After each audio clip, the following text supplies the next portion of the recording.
Namaste, Jai Bharat. Balochistan had been asking Bharat for help, both directly as well as indirectly. Bharat had not been facilitating. We are at a point, in spite of the fact that our entire sympathy and support for the Baloch freedom fighters, emotionally, theoretically. But they wanted physical kind of help. Maybe by means of supply of things of their choice, their requirement. But there is one thing that deters such kind of an all-out help is that it shall amount to intervening the sovereignty of Pakistan. That's one view.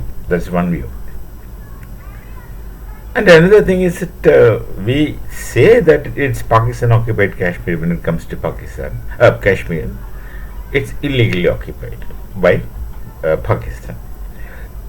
Now, what is the difference between, or is there such similarities between Pakistan occupied Kashmir and Balochistan, and also the 1971 story of East Pakistan, which is Bangladesh today? On the one hand, the way Pakistan occupies Kashmir is against the will of Kashmiris. Kashmiris in general, they do not want to be a part of Pakistan, in spite of the fact that they are Islam. Similar is the situation in Balochistan.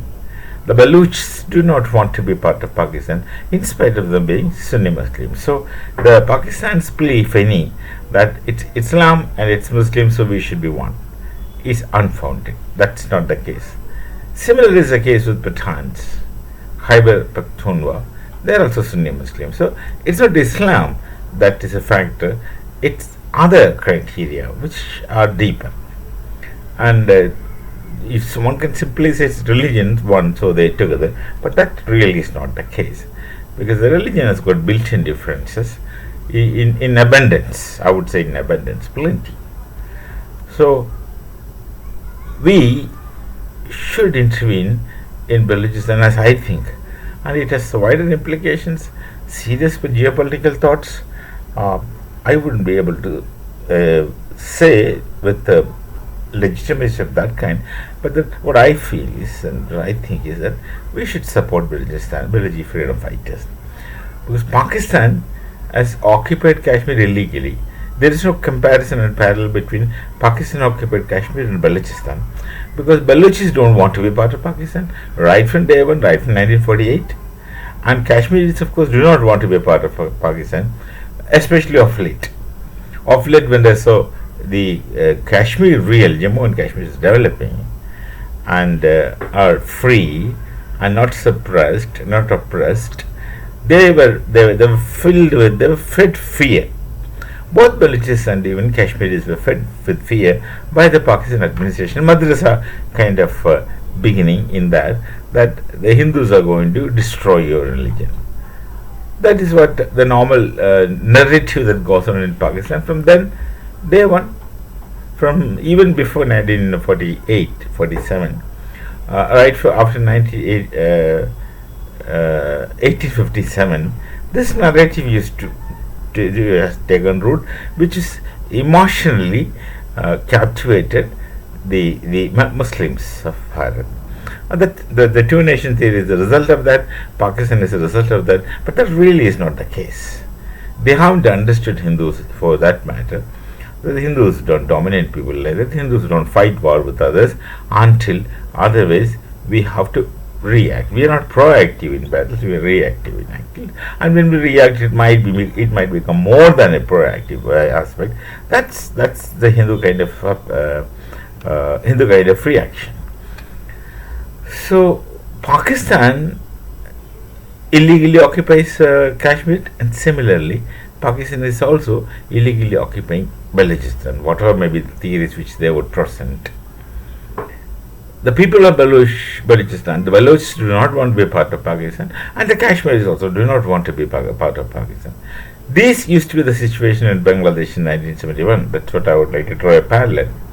When this was case in 1971, we supported the formation of Bangladeshis, but they had a rebel army, the Mukti Bahini.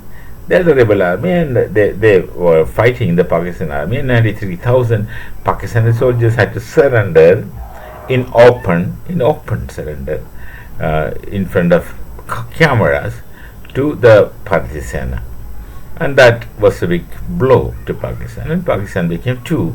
East Pakistan is no more; it's Bangladesh. Don't you think that the situations are similar both in Pakistan occupied Kashmir and Balochistan?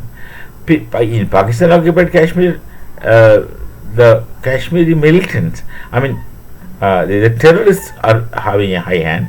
That they have made terrorist platforms in all along Pakistan occupied Kashmir, and there are many terrorists who are not really Kashmiris, who are others, and then they have not formed a kind of freedom fighters group, a rebel army against Pakistan. That's there, unlike Mukti Bahini in Bangladesh. But when it comes to Balochistan, they have a Balochistan Liberation Army, and they are acting, they are fighting. And China has got fed up because they were doing the CPEC kind of operation, and whenever whichever place CPEC was passing through Balochistan, they have expensive equipments put on the road, and every day on a routine, the Baloch freedom fighters destroy their equipments. And China, $60 million it seems, is suffering heavy loss. But I think we should do something similar to what happened in Bangladesh. That our army may not go and fight with Balochi freedom fighters, but we should support them in whichever possible manner, so that they will ultimately win freedom. But there's another question, that to what extent the different fractions of Balochi freedom fighters can be united. I do not know, but there are narratives that they have different opinions on different areas, maybe because based on different tribes and things like that. Certainly we don't know, or at least I don't know. So let's see. I think it's time that Balochi freedom fighters should get some kind of at least emotion support. We already give some kind of support from our side. It won't be intervention in the sovereignty of Pakistan, because the people want it so.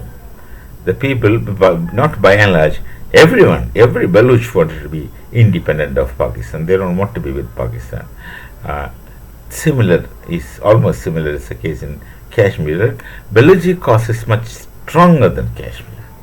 So there should be some logic and some reason in supporting the Balochi freedom fighters. And we shall meet again with some other thought. Namaste, Jai Bharat, Jai Siya Ram.